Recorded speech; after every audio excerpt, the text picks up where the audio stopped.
Welcome back to my channel and today our next topic is equilibrium. Before that channel को subscribe कर दीजिए, अपने दोस्तों के साथ शेयर कर दीजिए और कोई क्वेश्चन हो तो कमेंट में पूछ लीजिए।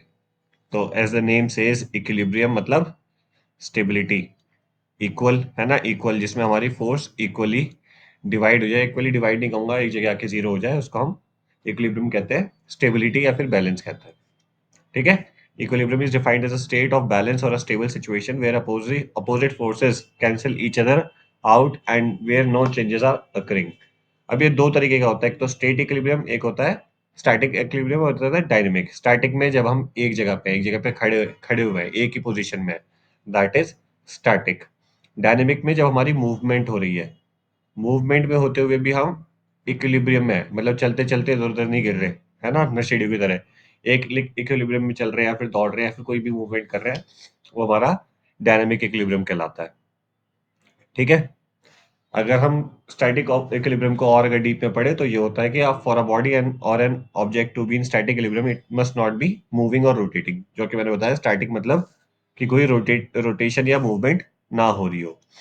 ठीक है। जहां पे आके सारी फोर्सेस या फिर टॉर्क्स जो है वो जीरो हो जाती है। ठीक है। फॉर एन ऑब्जेक्ट और body to be in static और static equilibrium where it is completely motionless, वहां पे तीन कंडीशन आती हैं जहां पे हम स्टैटिक इक्विलिब्रियम की बात करते हैं। जितनी भी हमारी वर्टिकल फोर्सेज है जो बॉडी पे काम कर रही है वो जीरो हो जाए, हॉरिजॉन्टल फोर्सेस वो जीरो हो जाए, और जो टॉर्क्स है उनका जो सम है वो जीरो हो जाए, तो स्टैटिक इक्विलिब्रियम कहलाता है। अच्छा, कौन से वेक्टर्स है जैसे हमारा इक्विलिब्रियम बढ़ता है? तो दो वर्ड यहाँ पे आ रहे हैं, centre of gravity, base of support, जिसको अगर हम शॉर्ट फॉर्म में लिखें तो सीओजी और बीओएस। तो बीओएस क्या होता है? मान लो ये फ्लोर है, इस फ्लोर पे एक बंदा खड़ा है, ऐसे ऐसे पाँव चौड़े करके खड़ा है। ठीक है। ऐसे एक बंदा खड़ा है,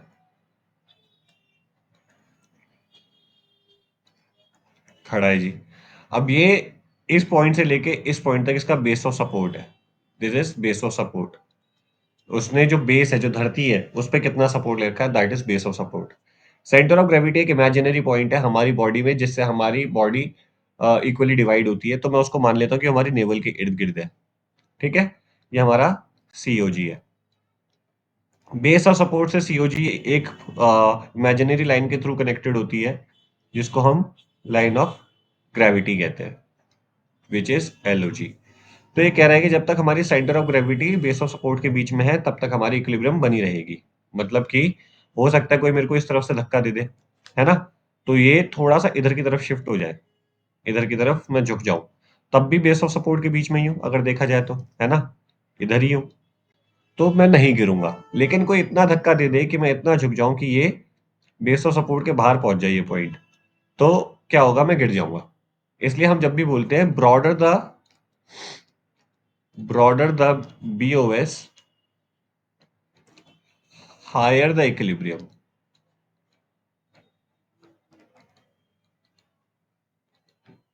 ठीक है। क्योंकि अगर मैं पाँव को पास करके खड़े हो जाऊं और मेरे को कोई धक्का दे, तो जो मेरा ये सेंटर ऑफ ग्रेविटी है वो बेस ऑफ सपोर्ट के बाहर जल्दी मूव कर जाएगा, तो मेरे गिरने के चांसेस बढ़ जाएंगे। सीधी सीधी बात यह है कि जितने हम चौड़े पाँव रख के खड़े होंगे या फिर जितना हमारा ऑब्जेक्ट जो है जितनी जगह स्पेस लेगा, उसका सेंटर ऑफ ग्रेविटी उसके बीच में रहने के उतने ज्यादा चांसेस हैं और वो नहीं गिरेगा। ठीक है। Decrease instability when the centre of gravity become near to the edge of the base. अभी बताया कि एज के पास आ जाएगा तो स्टेबिलिटी खराब हो जाएगी। लार्जर बेस, अभी बताया कि जितना बेस हम बढ़ा देंगे उतना फायदा है। हमेशा जिस ग्रेटर वेट, जिस भी चीज का वेट ज्यादा है उसका इक्विलिब्रियम हिलाना मुश्किल है। लोअर सेंटर ऑफ ग्रेविटी, अगर मैं सेंटर ऑफ ग्रेविटी को नीचे कर देता हूँ तो भी गिरने के चांसेस कम हो जाएंगे। कभी भी आप देखोगे एक बड़ी बिल्डिंग है या फिर आप किसी ज्योमेट्री बॉक्स को ऐसे सीधा खड़ा रख दो और एक ज्योमेट्री बॉक्स को ऐसे लिटा के खड़ा कर दो, रख दो, एक मिनट।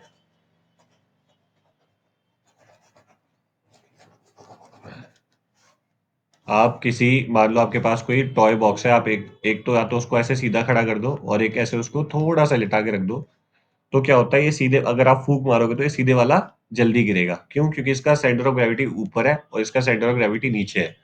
तो सेंटर ऑफ ग्रेविटी जितना दूर होगा उस पर उतनी ग्रेविटी कम काम कर पाएगी। तो ये भी एक बात है, जितना हम सेंटर ऑफ ग्रेविटी को लो रखेंगे उतना ही आपका बैलेंस बढ़ जाएगा। ठीक है, अब मान लो जैसे कोई एक व्यक्ति खड़ा है, अगर वो अपनी लेग्स को चौड़ा करके खड़ा होगा तो ऑब्वियसली उसका बेस ऑफ सपोर्ट भी बढ़ेगा, उसका सेंटर ऑफ ग्रेविटी भी नीचे आ जाएगा ऑब्वियसली। अब अगला पॉइंट है when anticipating an oncoming force. अब इसको पता है कि इसके पास यहाँ से फोर्स आने वाली है, तो इसने एंटिसिपेट कर लिया, तो ये पहले उसके लिए प्रिपेयर रहेगा कि भाई यहाँ से मेरे पास फोर्स आने वाली है, तो वो उसी हिसाब से एंटिसिपेट कर लेगा। Place centre of gravity near the side of the base of support expected to receive force. अब क्या होता है, कई बार आप रेसलर्स को देखोगे, रेसलर्स क्या करते हैं, जैसे ही लड़ रहे हैं वो, तो उनके सामने से जो एथलीट उन पे धक्का मारने वाला है तो उसकी तरफ ऐसे झुक के खड़े हो जाते हैं। तो उसने क्या किया, उसने अपना सेंटर ऑफ ग्रेविटी जो है उस डायरेक्शन में शिफ्ट कर दिया जिस डायरेक्शन से उस पे फोर्स आने वाली है, ताकि वो उसको सही से फेस कर पाए। Extending the base of support in the direction of expected force, ये देखो उसने अपना बीओएस भी उस डायरेक्शन में एक्सटेंड किया है।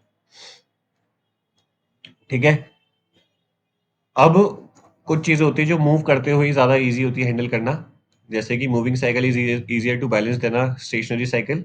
ठीक है, बाकी पॉइंट्स इतने अब डीप नहीं है जो जरूरी थे, जिनमें और भी टॉपिक्स आते हैं, जैसे कि हमारा सीओजी, बीओएस, एलओजी, ये सब मैंने आपको समझा दिया है। ये इनसे हमारे इक्विलिब्रियम पे अफेक्ट पड़ता है।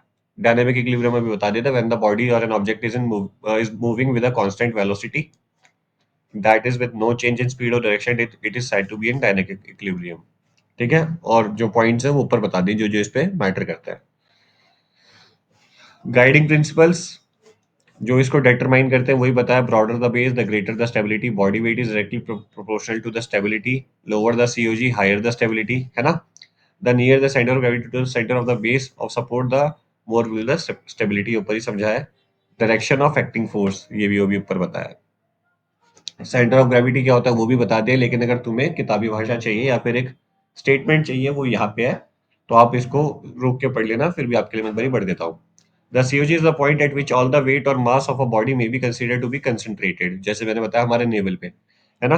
The COG of an individual standing in the anatomic position marks the intersection of three primary planes and axes. Planes and axes आपके 11th में था, अगर अभी पढ़ाने बैठूंगा तो भैया बहुत टाइम लग जाएगा, इतना तो आपके पास दिन भी नहीं है।